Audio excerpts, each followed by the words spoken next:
book lovers, my name is Amy and I'm a bookseller at BookBug, and this is a bookstore, in case you didn't know, in Kalamazoo, Michigan. I have no idea what day of the week it is, but apparently it's May, so I thought it'd be really fun to celebrate the Asian Pacific American Heritage Month by showing you a couple of my favorite books in each of the different age categories that we have.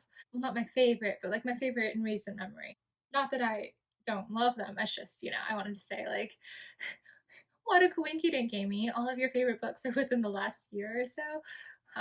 Sure. No, these are just the ones that I've like recently read or want to read. So there's that caveat as well. I haven't read all of them, but they're on my TBR list and I'm excited about them. So I thought that they would be good to share as well.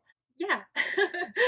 So our first book today is a picture book that I don't actually have with me here, so I'm just going to put a picture of it up there. It's called Oji-chan's Gift, and it's about this young Asian American girl who goes to Japan to visit her grandfather, and he lives in this beautiful house, and he builds her a garden made out of rocks and stones, and they spend a lot of time together creating these wonderful patterns in the rocks and getting to know each other. So it's something that she really values. But as time passes, her grandfather gets older and eventually he has to move into a facility. So they have to leave the rock garden behind. And it's a really, really beautiful story with wonderful art that just sort of is about learning that, these precious moments that we love, they're important because of the people in them, not necessarily because of you know, the physical things that are there. So yeah, it's a beautiful story for grown-ups and children. Yes. My second book, I do have that book. It's called The Many Colors of Harpreet Singh, and it's about this young boy who just loves colors. So he has a different color for a different color patka for every situation. Like, I'm gonna see. Like, he wore yellow when he was feeling sunny, and he wore pink when he felt like celebrating. He wore red when he needed an extra boost of courage. I think that's really cute.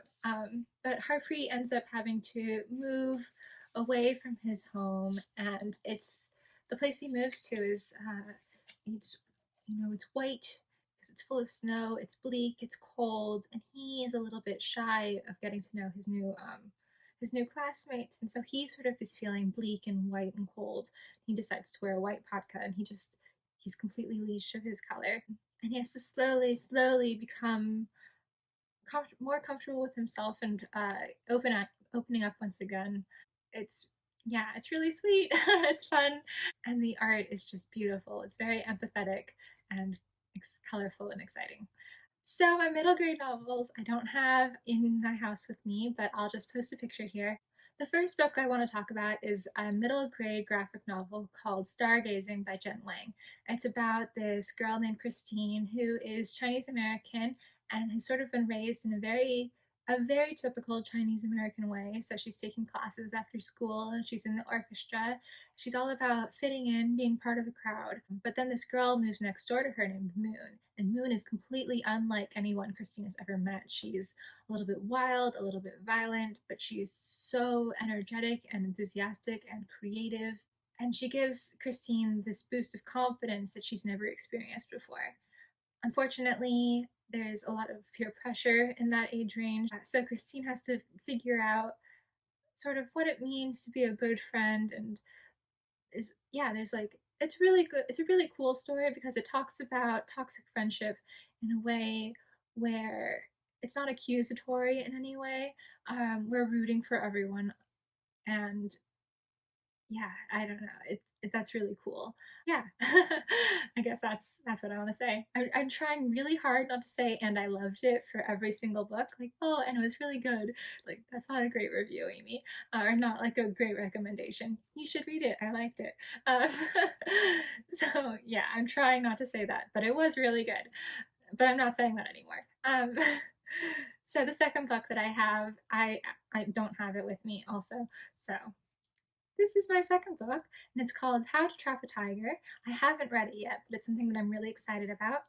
I I really enjoy fantasy. I'm a huge fantasy nerd, but one of my favorite kinds of fantasy is when it's almost liminal, when there is magical realism. You know, there's some people who say that like magical realism is that like title is only Latin American stories. So I don't want to say like these are these are magical realism, but they have that aspect to these stories. And How to Catch a Tiger seems like it has that aspect. It's a it's set in California in the modern day. It's about this young Korean girl who goes with her family to go visit their grandmother. And while they're driving up there, she sees a giant tiger just like on the side of the road. And it's just a really interesting like she has to listen to stories from her grandmother about these Korean mythologies and how they sort of interact with our world. Just seems really interesting. So I'm excited to read it, and I hope you take a look. Okay, so my YA books, I mentioned a little bit earlier that I love fantasy, so these are both fantasy books. I do want to preface this by saying there are plenty of amazing, modern, not fantasy YA books. I just am a huge nerd, and this is all I read. So, yeah. So the first book that I want to share with you is The Mermaid, the Witch, and the Sea by Maggie Takuta Hall. It's really interesting because it's a high fantasy, and usually high fantasies tend to be very Western leaning. So like Game of Thrones says Westeros. It's not Europe, but it might as well be. This is sort of Japanese history inspired, so it's not explicitly Asian in our world, but it definitely has these like identifiers. Our protagonist is a young aristocrat who is basically married off, and she has to be sent away to go to her husband who she's never met. But while she's on the ship, she's actually part of a plot basically. The ship's captain's secretly a pirate, and they want to like take all the aristocrats and like steal their stuff and turn them all into slaves. His plan is thwarted when one of his young pirates named Florian falls in love with our protagonist Evelyn, and the two of them together just create mayhem all over the place, and they just ruin everybody's plans in the best way. It's a really cool story with several non-binary main characters, or like big characters, and they address each of them differently and in a really interesting way. It's very queer, it's very positive, and it's a romping good ride. My second YA book is a book that I'm currently reading. It's called The Epic Crush of Jeanne Lo. Jeanne is a high schooler in the San Francisco Bay Area, so I connected with her immediately. You know, her experience is all about, you know, I have to get the best possible grades. I have to be in AP classes. I have to get the best possible GPA. What are my extracurriculars? How am I going to get into the best colleges possible? All of this is sort of messed up when she meets this boy, and he is stranger than anyone she's ever met. He like leaps onto tables and talks funny and says that she belongs to him, and she's like, no, that's not cool. Yeah, it's I don't know. That's about as far as I've gotten so far, but it's a really cool retelling of the Monkey King story, uh, or not a retelling, but like an extension of the Monkey King is a very popular character in a lot of Chinese mythology, and so seeing him used in this way is it's really fun. It's exciting, and it's you know it's familiar enough where you see the tidbits of his original stories, but then it's like extrapolated on and turned into something else completely new. It's another one that sort of has that like magical realism aspect that I enjoy. So I'm having a lot of fun. I can't wait to read the rest of it. Yeah. When I was younger, I loved to read. I read whatever I could get my hands on, and the longer, the better. The more complicated sounding, the better.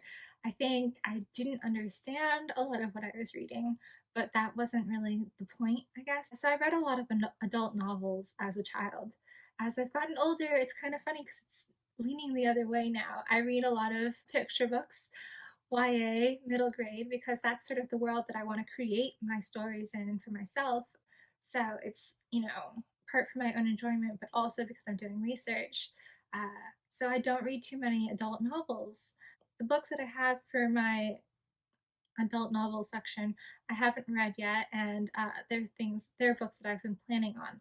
So I don't have too much to say. I guess I'll just sort of give you a brief idea of what they're about. So the first one is called Silence of Bones, and it is a historical novel set in Korea in the 1800s. It's about this servant woman who works for basically the police in Korea. I guess it was against the law for men to touch women even if they were dead. So she does a lot of like handling the bodies. And there's a mystery that starts accumulating. There's a murder that turns into maybe a serial killer. So she gets directly involved with that, and yeah, so historical mystery novel set in 1800s Korea sounds really good.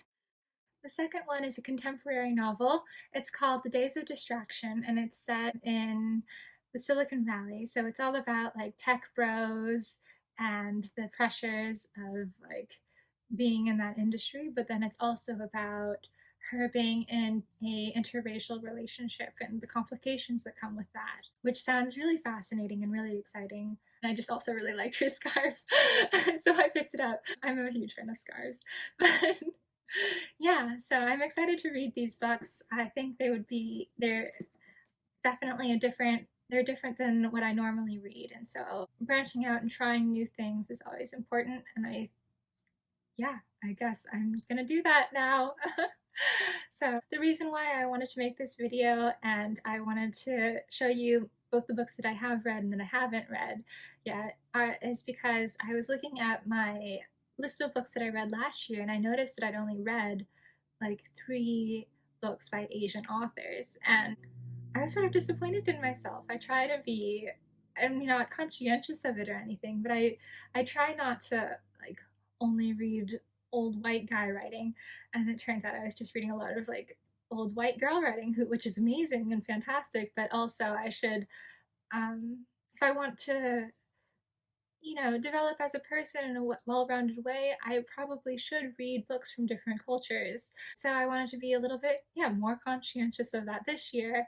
And I've been making the effort and putting in the work, and I think it's been really valuable for me. Oh, I did have one like honorable mention. Where is it?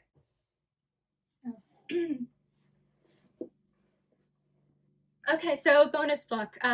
This is a YA book that isn't coming out till June. I just finished it and I loved it. It's about Japanese American boys and girls. There's like 14 of them. Each chapter follows a different character, but the story is the same story because they're all friends and they're all part of the same community. And even as they are taken to vastly different places, it's the same story because they are part of each other's stories. It's beautiful, sad, sweeping.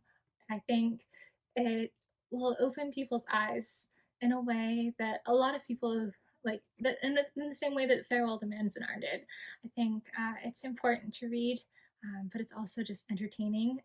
It captivated me and it pulled me in. So yeah, I recommend. It'll be next month. You should read this book, You're Not Free by Tracy Chee. And I know I've like mentioned it before because I was like, what made me cry? This book, yes, I loved it and it was great. Don't say those things, Amy. Okay.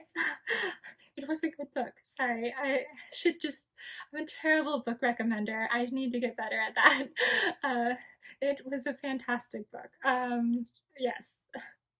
Okay, I hope you guys are doing well. Sorry for my spasticness. I just was having a hard time even putting this together. So what you get is what you get. Apologies. Have a great day. Stay safe. Bye.